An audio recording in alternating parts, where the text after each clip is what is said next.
ओम श्री गणेशाय नमः। श्री गणेश जी के गायत्री मंत्र का पाठ करने अथवा जाप करने का प्रत्येक व्यक्ति पर बहुत ही अच्छा प्रभाव पड़ता है। एक तरफ जहां भक्तों की सारी विघ्न बाधाएं दूर होती हैं, वहीं दूसरी तरफ व्यक्ति के सारे मनोरथ पूर्ण होते हैं, अर्थात मनोकामनाएं पूर्ण होती हैं। गणेश जी, जिनको एक दंत भी कहते हैं, अपने भक्तों से शीघ्र ही प्रसन्न होने वाले हैं। जिनकी सूंड वक्र है, अर्थात घूमी हुई है। गणेश जी भगवान अपने सभी भक्तों पर असीम कृपा बरसाते हैं। किसी भी कार्य को प्रारंभ करने से पहले श्री गणेश जी की पूजा अर्चना, मंत्र व गायत्री पाठ अवश्य करना चाहिए। तो आइए आज हम गणेश गायत्री मंत्र का जाप करते हैं।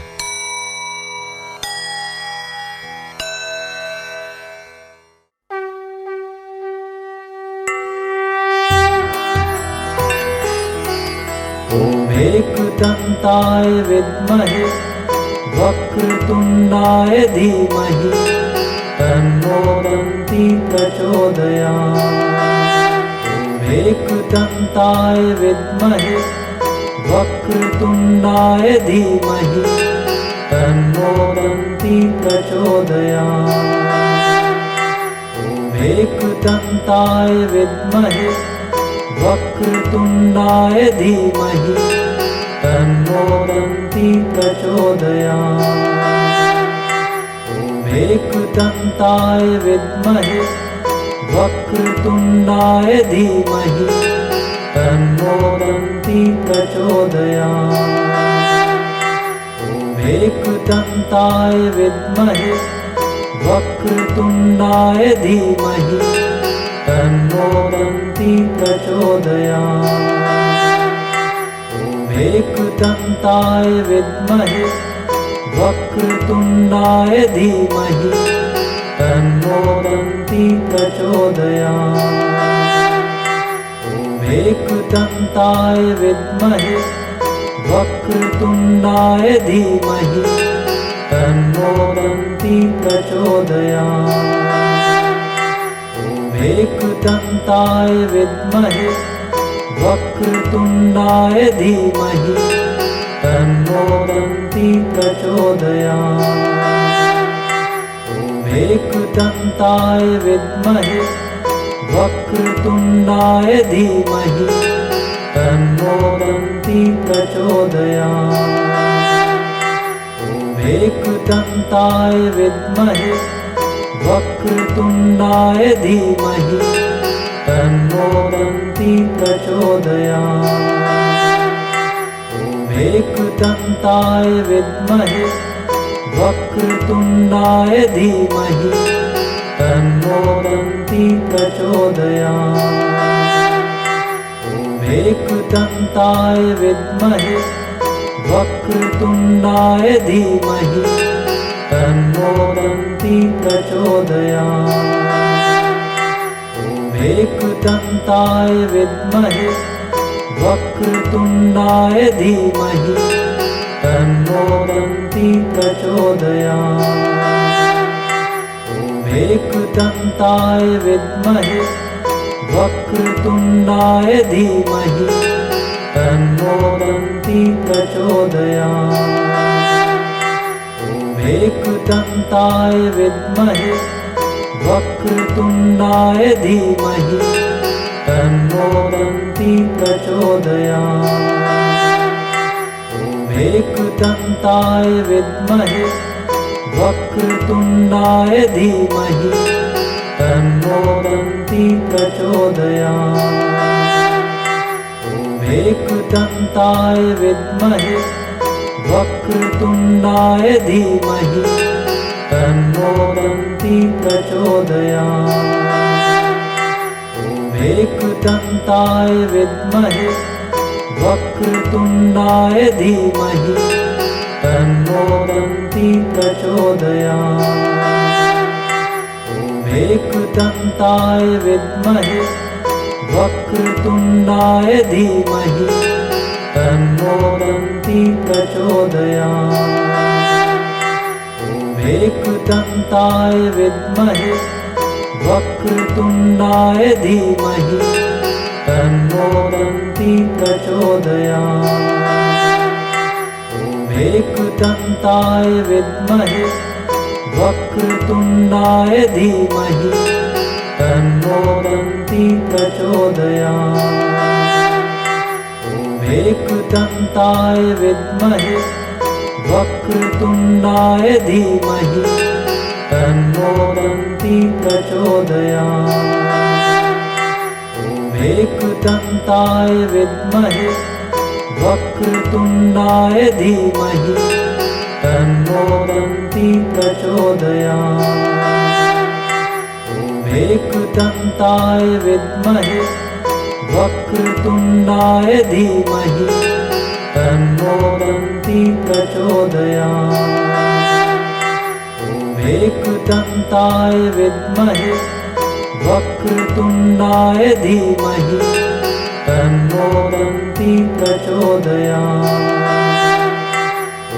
एकदन्ताय विद्महे वक्रतुण्डाय धीमहि तन्मोदन्ति प्रचोदयात्। एकदन्ताय विद्महे वक्रतुण्डाय धीमहि तन्मोदन्ति प्रचोदयात्। एकदन्ताय विद्महे वक्रतुण्डाय धीमहि तन्मोदन्ति प्रचोदयात्। एकदन्ताय विद्महे वक्रतुण्डाय धीमहि तन्मोदन्ति प्रचोदयात्। एकदन्ताय विद्महे वक्रतुण्डाय धीमहि तन्मोदन्ति प्रचोदयात्। एकदन्ताय विद्महे वक्रतुण्डाय धीमहि तन्मोदन्ति प्रचोदयात्। एकदन्ताय विद्महे वक्रतुण्डाय धीमहि तन्मोदन्ति प्रचोदयात्। एकदन्ताय विद्महे वक्रतुण्डाय धीमहि तन्मोदन्ति प्रचोदयात्। एकदन्ताय विद्महे वक्रतुण्डाय धीमहि तन्मोदन्ति प्रचोदयात्। एकदन्ताय विद्महे वक्रतुण्डाय धीमहि तन्मोदन्ति प्रचोदयात्। एकदन्ताय विद्महे वक्रतुण्डाय धीमहि तन्मोदन्ति प्रचोदयात्। एकदन्ताय विद्महे वक्रतुण्डाय धीमहि तन्मोदन्ति प्रचोदयात्। एकदन्ताय विद्महे वक्रतुण्डाय धीमहि तन्मोदन्ति प्रचोदयात्। एकदन्ताय विद्महे वक्रतुण्डाय धीमहि तन्मोदन्ति प्रचोदयात्। एकदन्ताय विद्महे वक्रतुण्डाय धीमहि तन्मोदन्ति प्रचोदयात्। एकदन्ताय विद्महे वक्रतुण्डाय धीमहि तन्मोदन्ति प्रचोदयात्। एकदन्ताय विद्महे वक्रतुण्डाय धीमहि तन्मोदन्ति प्रचोदयात्। एकदन्ताय विद्महे वक्रतुण्डाय धीमहि तन्मोदन्ति प्रचोदयात्। एकदन्ताय विद्महे वक्रतुण्डाय धीमहि तन्नो दन्ती प्रचोदयात्। ॐ एकदन्ताय विद्महे वक्रतुण्डाय धीमहि तन्नो दन्ती प्रचोदयात्। ॐ एकदन्ताय विद्महे वक्रतुण्डाय धीमहि तन्नो दन्ती प्रचोदयात्। ॐ एकदन्ताय विद्महे वक्रतुण्डाय धीमहि तन्नो दन्ती प्रचोदयात्। ॐ एकदन्ताय विद्महे वक्रतुण्डाय धीमहि तन्नो दन्ती प्रचोदयात्। ॐ एकदन्ताय विद्महे वक्रतुण्डाय धीमहि तन्नो दन्ती प्रचोदयात्। ॐ एकदन्ताय विद्महे वक्रतुण्डाय धीमहि तन्नो दन्ती प्रचोदयात्।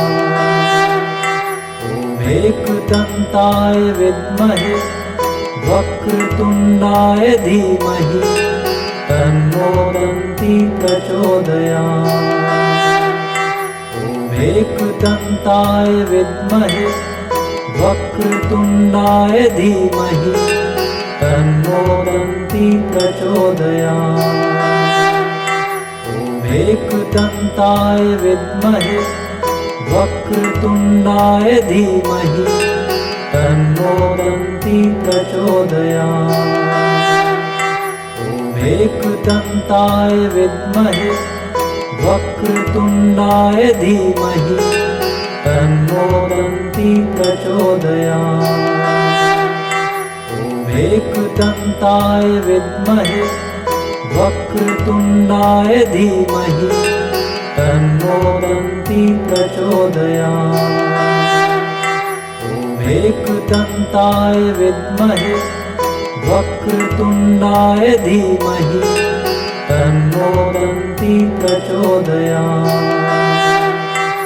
ॐ एकदन्ताय विद्महे वक्रतुण्डाय धीमहि तन्नो दन्ती प्रचोदयात्।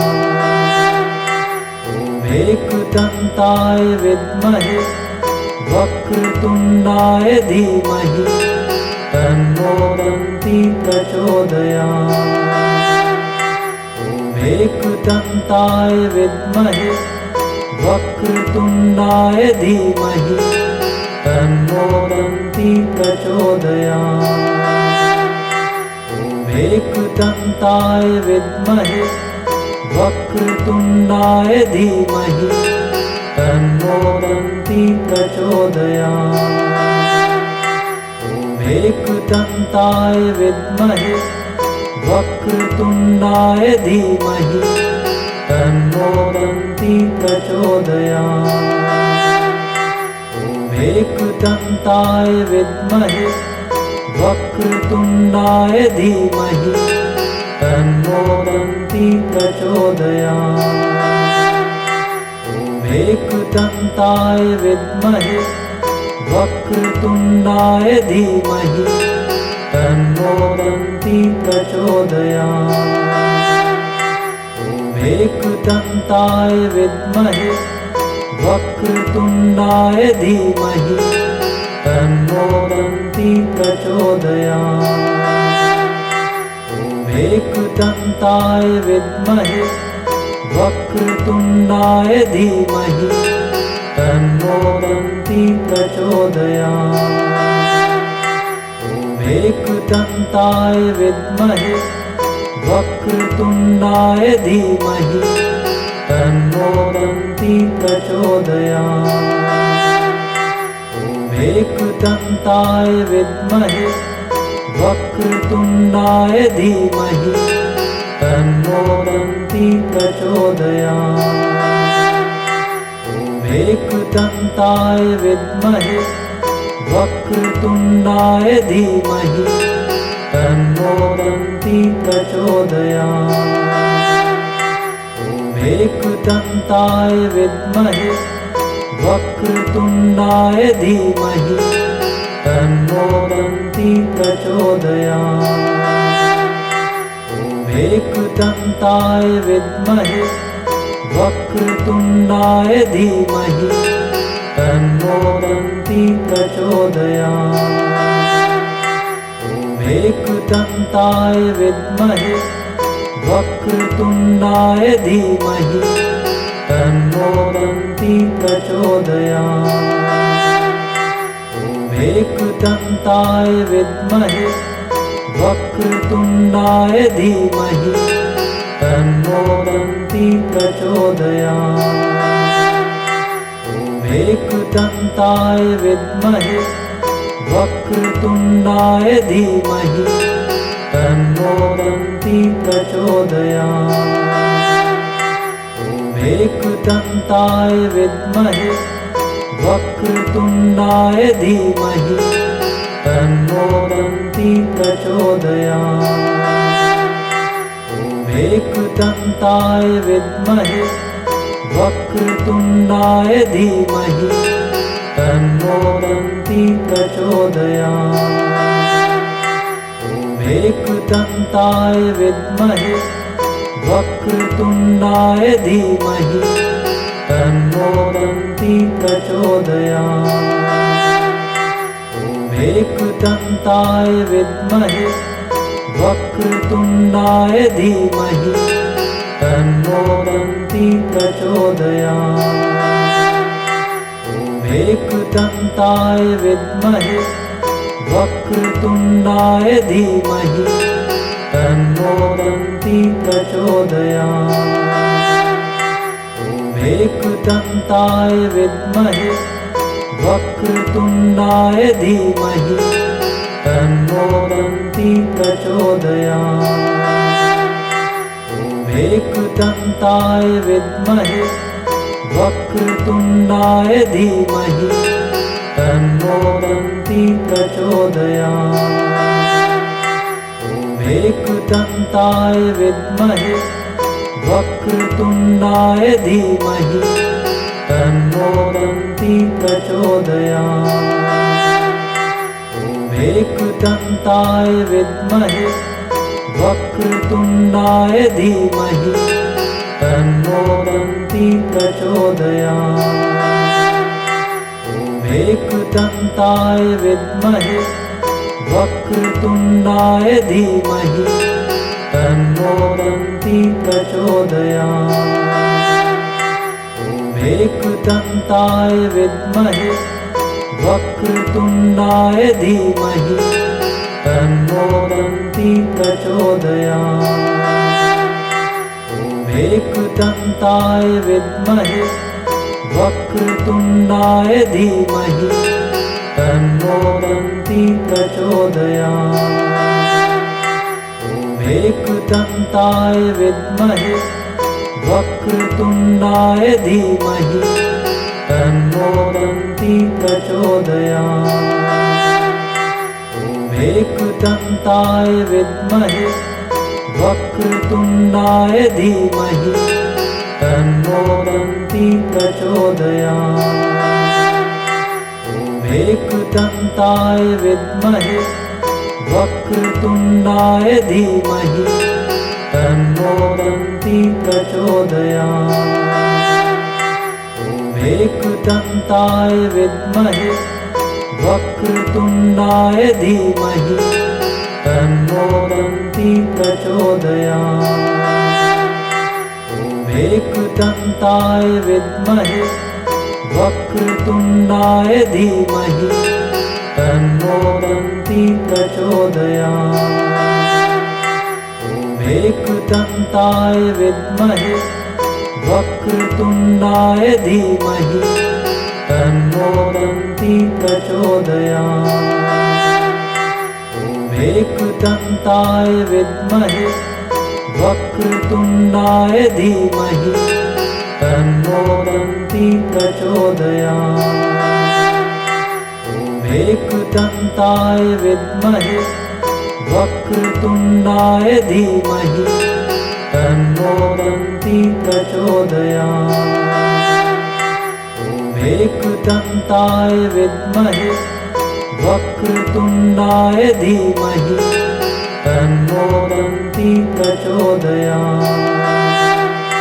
ॐ एकदन्ताय विद्महे वक्रतुण्डाय धीमहि तन्नो दन्ती प्रचोदयात्।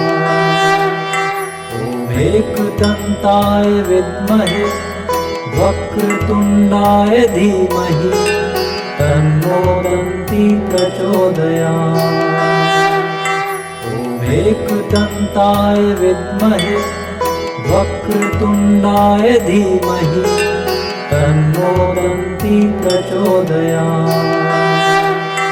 ॐ एकदन्ताय विद्महे वक्रतुण्डाय धीमहि तन्नो दन्ती प्रचोदयात्। ॐ एकदन्ताय विद्महे वक्रतुण्डाय धीमहि तन्नो दन्ती प्रचोदयात्। ॐ एकदन्ताय विद्महे वक्रतुण्डाय धीमहि तन्नो दन्ती प्रचोदयात्। ॐ एकदन्ताय विद्महे वक्रतुण्डाय धीमहि तन्नो दन्ती प्रचोदयात्। ॐ एकदन्ताय विद्महे वक्रतुण्डाय धीमहि तन्नो दन्ती प्रचोदयात्। ॐ एकदन्ताय विद्महे वक्रतुण्डाय धीमहि तन्नो दन्ती प्रचोदयात्। ॐ एकदन्ताय विद्महे वक्रतुण्डाय धीमहि तन्नो दन्ती प्रचोदयात्। ॐ एकदन्ताय विद्महे वक्रतुण्डाय धीमहि तन्नो दन्ती प्रचोदयात्। ॐ एकदन्ताय विद्महे वक्रतुण्डाय धीमहि तन्नो दन्ती प्रचोदयात्। ॐ एकदन्ताय विद्महे वक्रतुण्डाय धीमहि तन्नो दन्ती प्रचोदयात्। ॐ एकदन्ताय विद्महे वक्रतुण्डाय धीमहि तन्नो दन्ती प्रचोदयात्।